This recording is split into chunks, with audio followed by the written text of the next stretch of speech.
It's time now for your weekly fishing reports and real-time outdoor news. This is the Southwest Outdoors Report. Wow, that lake right out there holds a lot of really fond memories for me.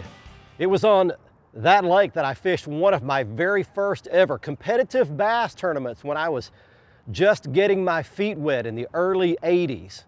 It was on that lake that I caught one of my first 7-pound largemouth bass of my entire life. That lake is Lake Palestine.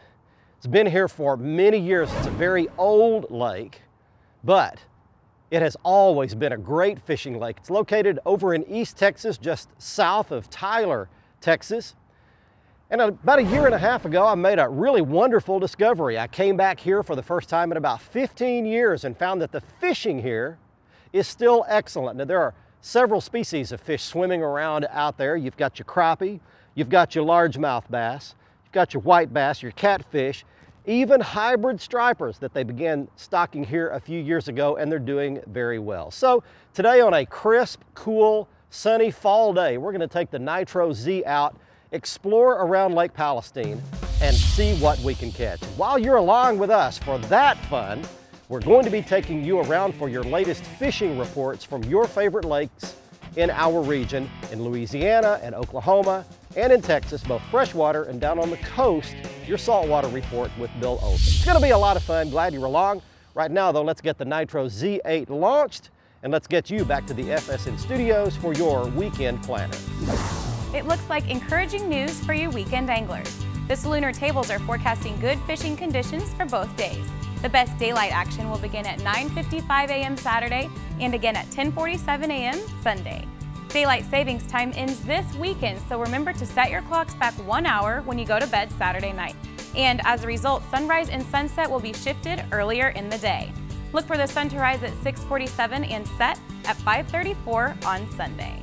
We'll be right back with all the current freshwater and coastal fishing information from around our region. Plus, Kevin Van Dam joins us on the Whataburger Ask the Pro. The Southwest Outdoors Report is brought to you by Exide AGM Marine Batteries. Starts like new, stays like new longer. By Gene LaRue and Bobby Garland Lures. With our baits, a good day of fishing is in the bag. By Motor Guide Trolling Motors, engineered for anglers. And by Nitro Performance Bass Boats, pure performance.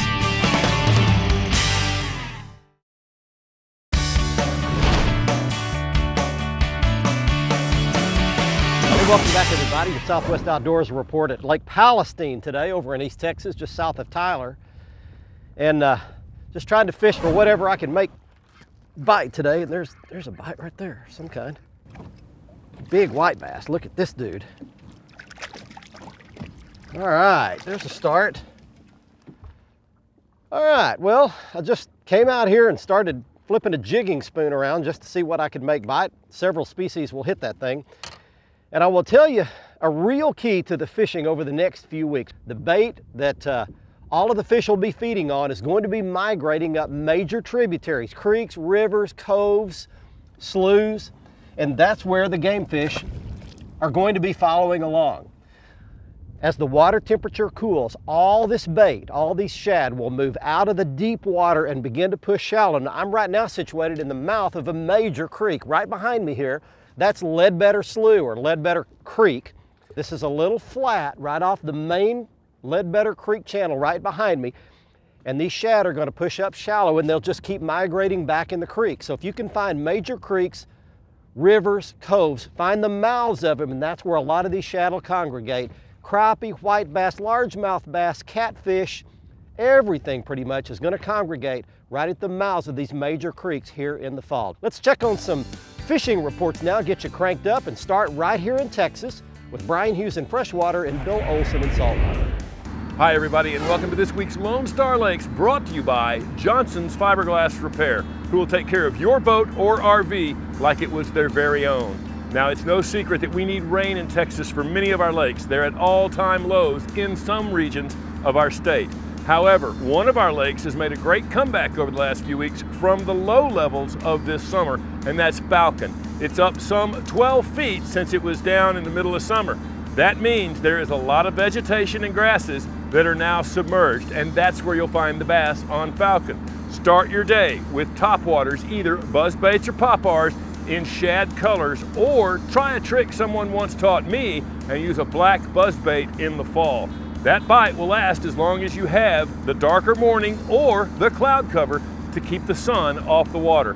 Once the sun does hit the water, you need to change your tactics and go with either a spot or a spinnerbait, again in natural shad colors. And finally, a Texas rig will dredge up some of those big Falcon bass from these newly minted shallow waters.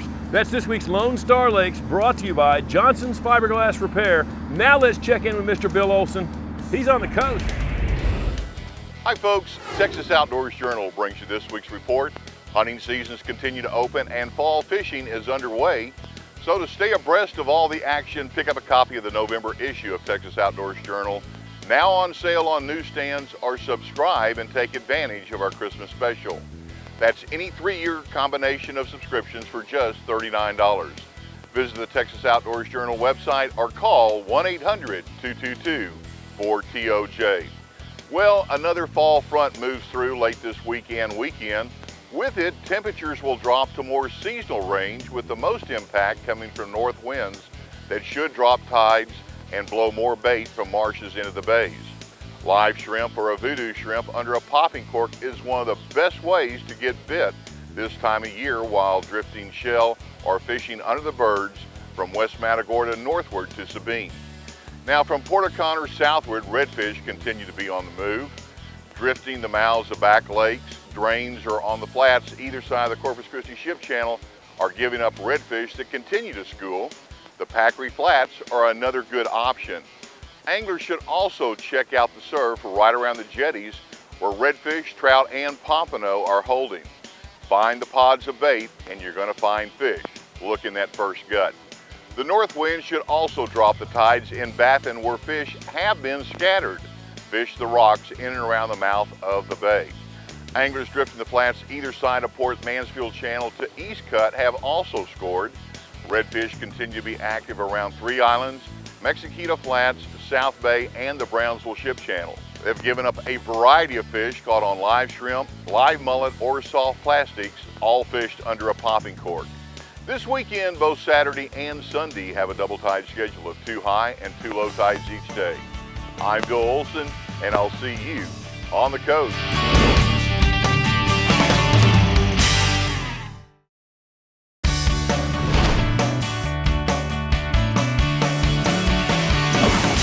There's one right there. Swimming with me. Welcome back, everybody. We're on the road today. Wow, catching big white bass at Lake Palestine. That's a hog right there. Man, look at that toad. All right.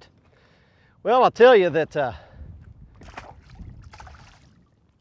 it's not hard to find these fish.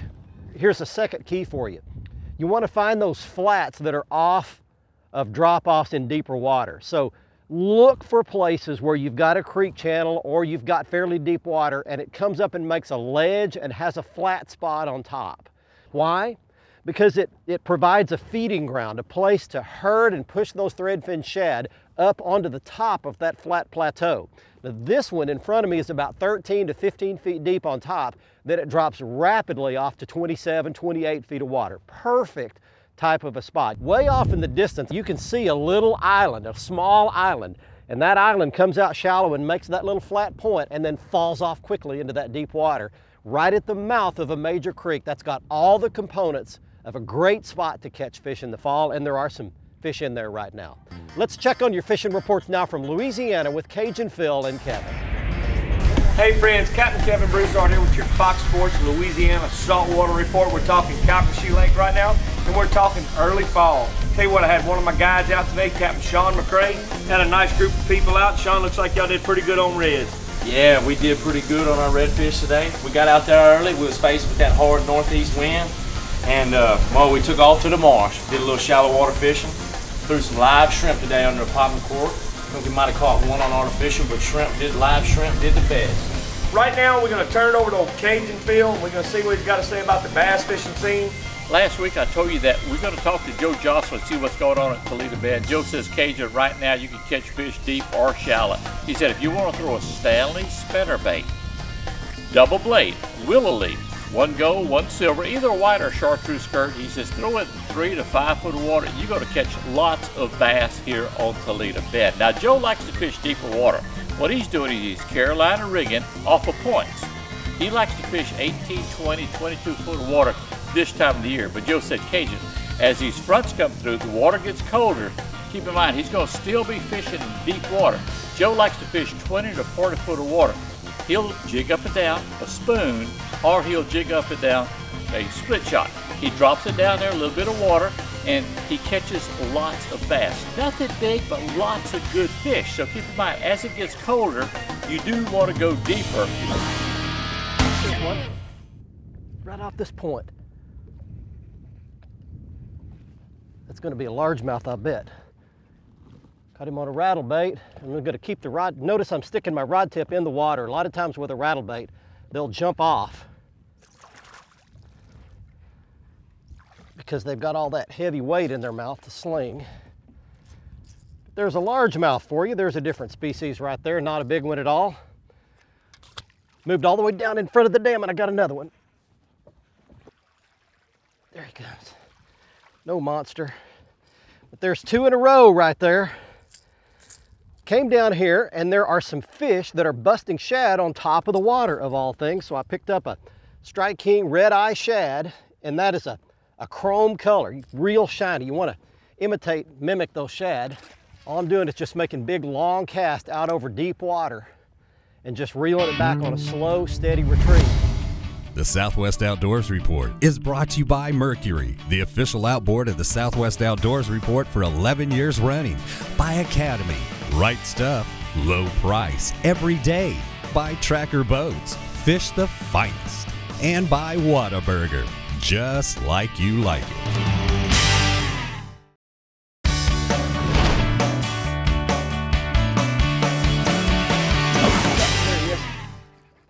Welcome back, everybody. We're on Lake Palestine, and what I've done is made a big move. I was catching those white bass on that hump.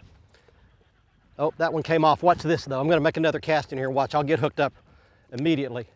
Just throw right in behind where those fish were. Oh, man, that's a big one. There are some big fish in there busting right there. Look at them right here. Let's just put the camera on the fish and watch these fish just blowing up on top on these shad. There, I got that cast. Coming right at the boat. Coming right at the boat. Got him, got him. There we go. Look at this. What a deal. That is some action right there now. We are having some fun at Lake Palestine, watching these fish blow up, and hopefully we got a little bit of that on camera just so you could see what that was like. Not big by any stretch, but man, what a lot of fun that is, just watching these fish blow up. And they're all over this little point. You can see in front of me here, there's just a little point that runs out, a little subtle point. And they're herding these shad up in those rocks and feeding on them right here off the end of this point. Let's get you back to some fishing reports right now. Let's go up to Oklahoma, and here's Gary Dollar. As we head into this first week in November, we have 3 species that seem to be especially active across the state right now: spotted bass, white bass, and crappie. Now, I've mentioned spotted bass several times recently, but lots of good catches have been coming in and continue to come in. Look at this beautiful 4.6 pound new lake record from Eufaula, caught in September by Shane Fields of McAllister. He caught it on a smoking rooster down in the triangle part of the lake. Beautiful fish. More recently, young Cody Hayes of Broken Arrow caught this 3.1 pound spot on Fort Gibson Lake, caught it on an Elk River jig. Great job, Cody, on that catch. White bass, Mickey Ernst tells me that he and his buddies have been doing really well on Fort Gibson Lake, targeting the windy banks that are super shallow with shad activity on them.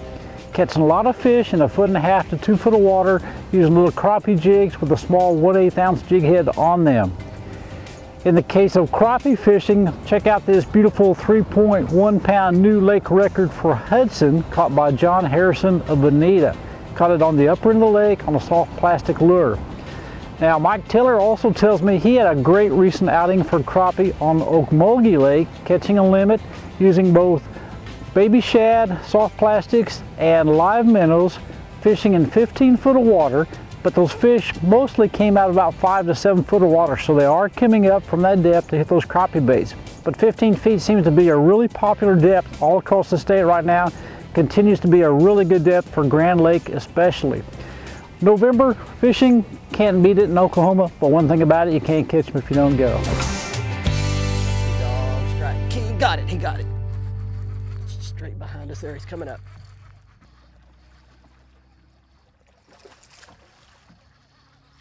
All right, that's a chunk there.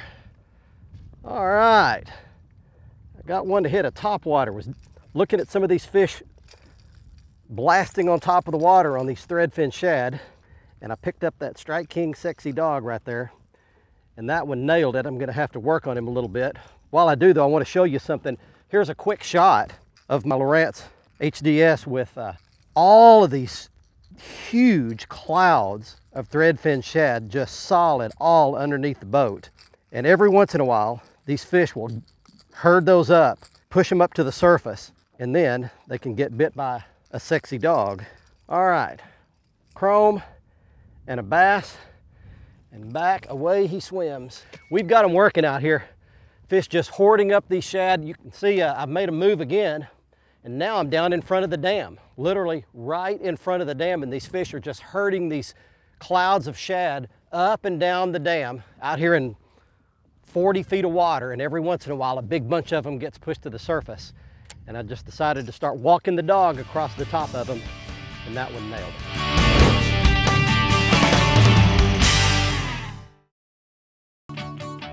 The Southwest Outdoors Report is brought to you by Costa Sunglasses. See what's out there. By Luz, setting a new standard in fishing performance. Feel the difference. By Strand Fishing Lines, the standard of dependability. And by Strike King Lures, #1 in fishing. Welcome back, everyone. It's time now for our Whataburger Ask the Pro question, your chance for advice from professional anglers. This week, Tom in Conroe, Texas writes, I tie a snap onto my line to change lures easily. Is this okay? For the answer, we asked 4-time Bassmaster Classic winner Kevin Van Dam. A lot of us don't have 30 or 40 rods to go through and have different lures tied on. You know, a lot of guys can only just afford one rod, and a good option to be able to change lures quickly is to use a snap. Now, I didn't say a snap swivel. You know, I just really do not use a swivel on any lure. You know, if I'm gonna throw a jigging spoon, yeah, I might put a swivel on the front of that or up the line in front of it. I really don't like adding that swivel to it. But on a crankbait or a jerkbait, things like that, a little snap can be very, can be very advantageous because it allows you to change baits without having to retie that knot. It gives a loose connection to the bait. So like on jerkbaits and things, sometimes it can even actually enhance the action. So don't be afraid to use a snap. Just make sure you choose a good one that's not gonna open up. I prefer the double locking type snaps, and that way you can change baits real quick. You got something that's gonna be real strong, and it's not gonna hinder the action of your lure like a snap swivel might. Thanks, Kevin. If you have a question to ask one of the pros, go to southwestoutdoorsreport.com, follow the Ask the Pro link, and send us your information. Now let's see which big fish photo wins someone a brand new pair of Costa sunglasses on the Costa Catch of the Week. Another blow up. Good fish. All right, let's just roll that one in there. Look at that healthy chunk right there. All right, we are wrapping it up here on Lake Palestine with another good bass right there. I'm gonna let that one go back. And it's time right now for us to say congratulations to our Costa Catch of the Week winner. He is Barry Osborne from the actual town I live in, Granbury, Texas, and he's showing off a 25-inch red snapper he caught out of the Gulf of Mexico. And of special note, this fish set a new Texas state fly fishing catch and release record. So congratulations to Barry Osborne. He wins a brand new pair of Costa sunglasses. And if you would like to do the same and enter our contest, all you've got to do is go to the front page of our website, southwestoutdoorsreport.com. On the right-hand side of the front page, clicking the Costa Catch of the Week box, follow the instructions and you could be our next winner. And you can see all of the Costa frame and lens styles at their website, and you get there by clicking on the Costa logo right in the middle of the front page of our website. Next up, it's time for the Academy Sports and Outdoors Right Stuff feature, the right gear. If you're coming to Lake Palestine here in the fall, want to catch white bass like we caught earlier, or largemouth bass like we've been catching recently. Now you saw the spoon that we showed earlier next to the little dead shad that floated up, and how similar that Cordell CC spoon is to that threadfin shad. So that's great for the white bass. Now as far as the largemouth bass, any of these schoolers, and actually just good baits to throw on Lake Palestine, are the Strike King red eye shad like you see there on the left. I love that real bright, shiny chrome color when there's this many shad in the lake and the fish are feeding on those. And then on the right is the Strike King Sexy Dog. That's the cigar type topwater bait, the dog walking bait that you twitch with your rod tip, let it walk back and forth right and left, and it's deadly anytime the fish are up close to the surface and feeding on these shad. A couple of weeks ago, you may have seen our fishing episode on Waco Lake down in the heart of Texas, but what you did not see was a little episode that took place behind the scenes. My cameraman and I were fishing in that cold, damp, nasty, wet, dreary day, and we kept hearing a dog wailing and barking and whining in the distance, and after 4 or 5 hours of that, we couldn't take it anymore, so cranked up my Bass Tracker Pro 170, went to investigate, and found that a dog was trapped up in the rocks at the top of the dam. No telling how long he had been there. So I beached the boat, climbed all the way up the slick rocks to the top, spent 30 minutes trying to make friends with the dog, and ultimately got the dog to come to me. Now, there was a barricade that separated those big rocks from the walkway on top, so there was no way he was ever going to get out. So after I made friends with it, I picked the dog up, put him over the barricade. He was so happy to be free. I walked the dog all the way to the end of the dam where I called Waco Animal Control.